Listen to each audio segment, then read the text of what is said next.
Dans la parasha, Vaidaber Adonai Moshe Aaron les morts. Hachem parle à Moshe et Aaron en disant Zot Chukat Torah, voici la loi de la Torah. Alors dans la Torah, nous avons certaines sections.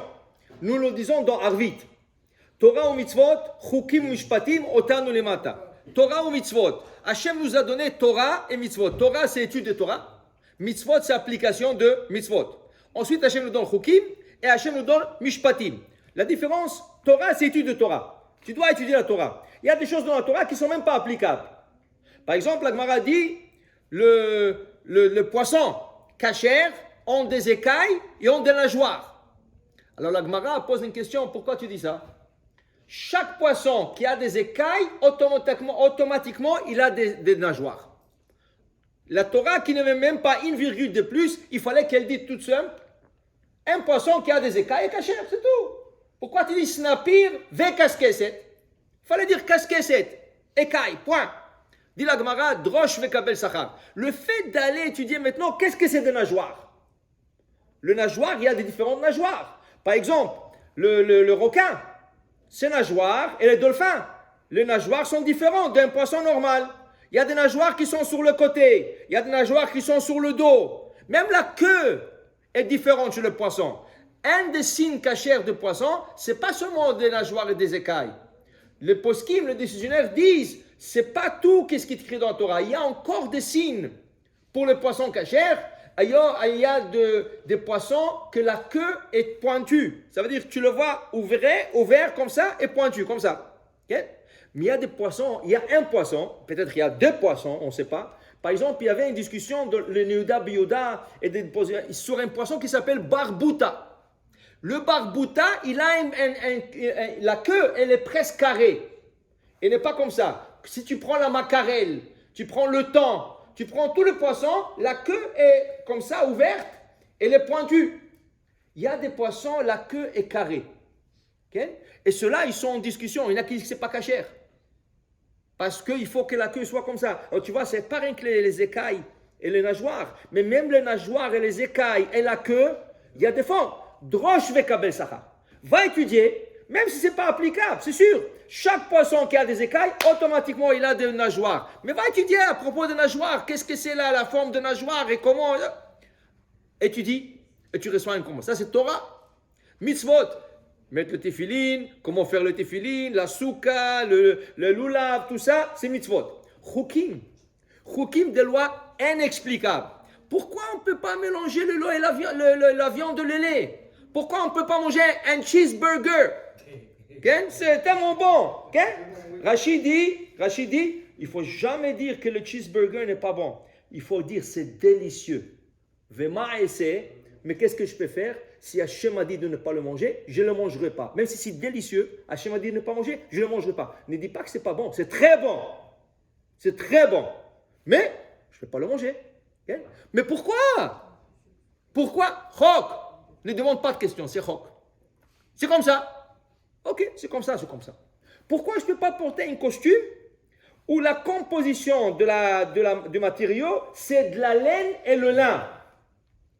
Où on ne peut pas mettre un fil de lin. Si tu vas coudre le bouton du costume avec un fil de lin, tout le costume est chartnaise. Pourquoi? Chok. Ne demande pas de questions. Ok. Donc la paracha, elle commence par un chok. Zot chukat haTorah. Voilà un chok. Para adouma, une vache rousse.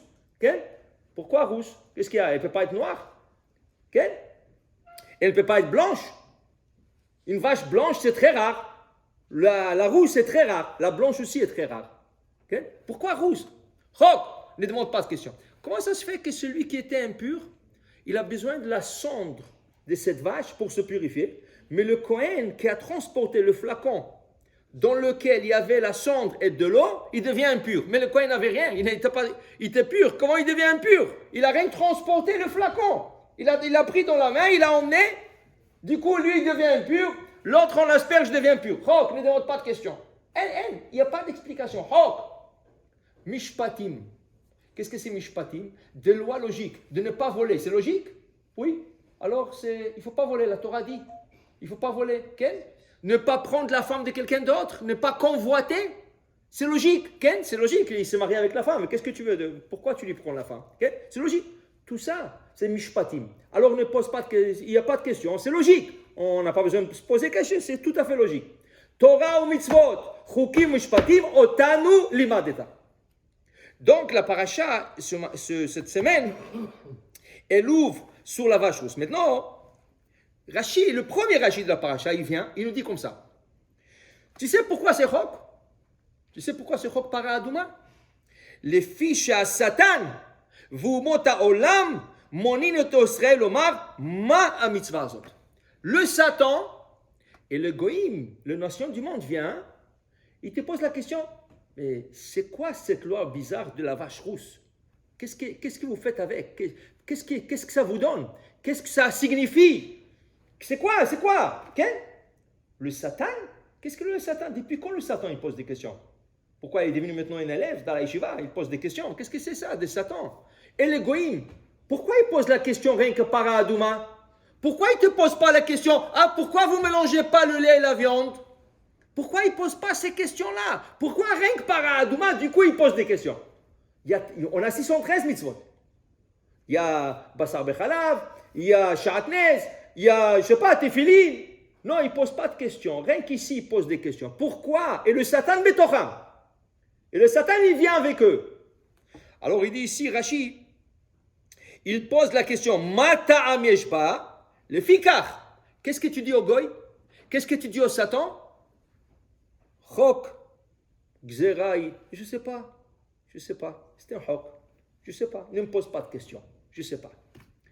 Plus tard, un peu dans la paracha, quelques versets plus tard, Rashi lui-même, il finit son commentaire à lui, il finit son commentaire sur la première section, sur le premier paragraphe, et du coup, Rashi emmène le réexplication de tout le paragraphe par Rabbi Moshe Darshan.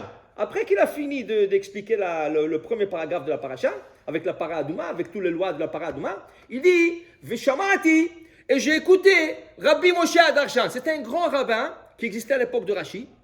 Et ce rabbin, il a fait un discours sur la para Adouma. Qu'est-ce qu'il dit? Il dit comme ça. Pourquoi la vache est rousse? Parce qu'il y avait la faute du veau d'or. Et le or, il est rougeâtre.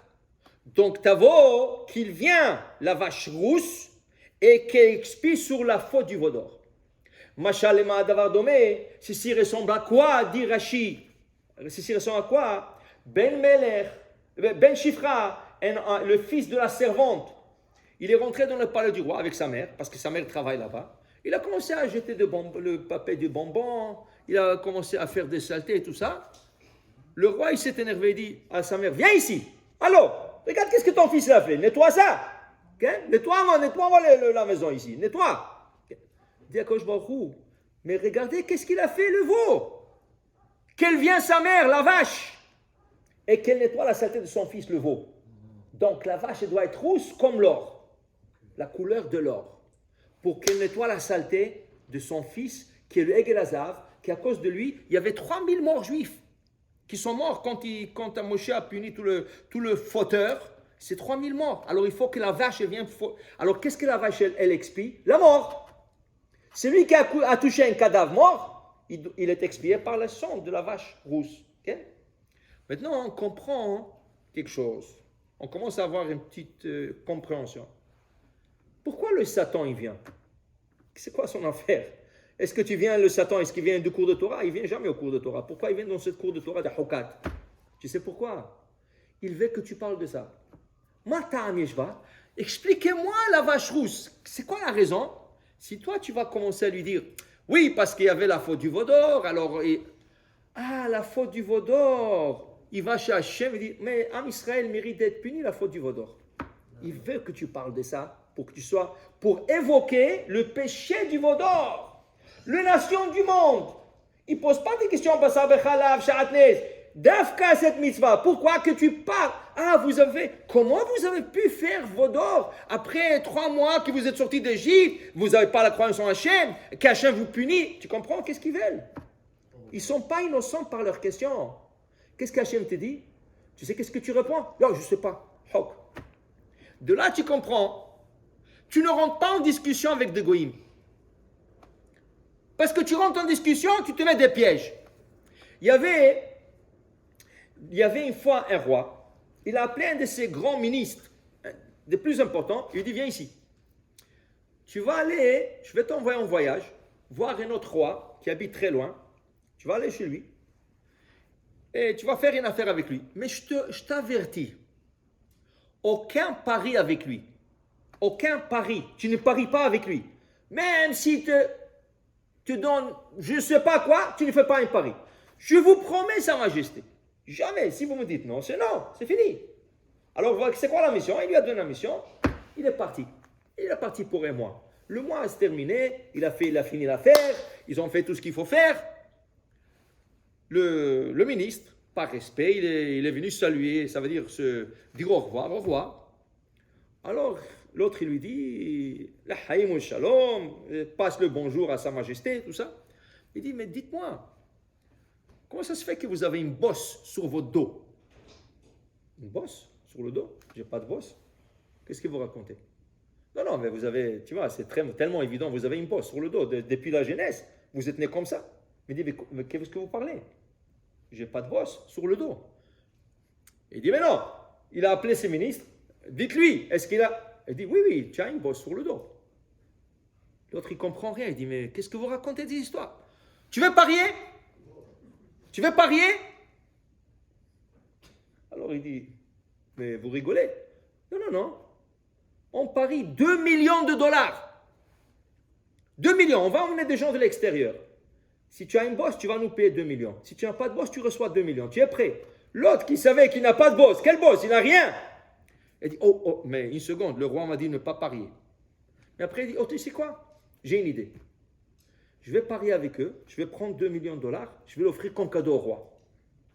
Je ne vais pas faire un pari, ce n'est pas pour moi, je l'offre cadeau comme au roi. Il va être content, il a gagné 2 millions de dollars. Je vous parie. Allez-y, emmenez 2 gens. Ils ont emmené 2-3 gens de l'extérieur. Dites-nous, est-ce qu'il a une bosse sur le dos? Ils disent non, il n'a rien. Il est normal. Qu'est-ce que vous voulez de lui? Il n'a pas de bosse. Mais vous êtes sûr? 100%, il n'a rien. Ok. Le roi a dit, tu sais quoi? Je m'excuse. 2 millions, il lui a écrit un chèque de 2 millions. C'est à toi, tu as gagné. L'autre dit, c'est un peu bizarre, mais pas grave. Il a gagné 2 millions, il va l'emmener chez Sa Majesté. Il arrive là-bas, l'autre il l'accueille et tout ça. Comment ça va? Comment c'était? L'affaire est bien passée. Oh, excellent. Voilà, il n'a pas parié. Il dit, je vais vous dire la vérité, j'ai parié, mais j'ai gagné 2 millions de dollars. Et le 2 millions, je vous l'offre. Je l'ai fait pour vous. Le roi se déchire les cheveux. Mais je te dis de ne pas le faire. Pourquoi? Mais il dit, mais c'est pour vous, le 2 millions, on a gagné 2 millions.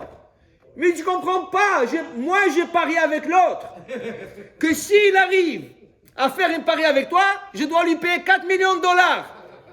Alors tu as gagné 2, il reste 2 encore de dettes. Tu comprends? Quand on te dit ne rentre pas en discussion, tu ne rentres pas en discussion. La Torah te dit, ne commence pas. Alors il te dit, voilà.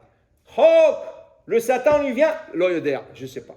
Le Omotaolam lui vient, l'oyodéa, je ne sais pas. Chok himilefanai. Ça c'est une chouka et tu la gardes comme ça. Baruch Adonai le'olam. Amen ve amen.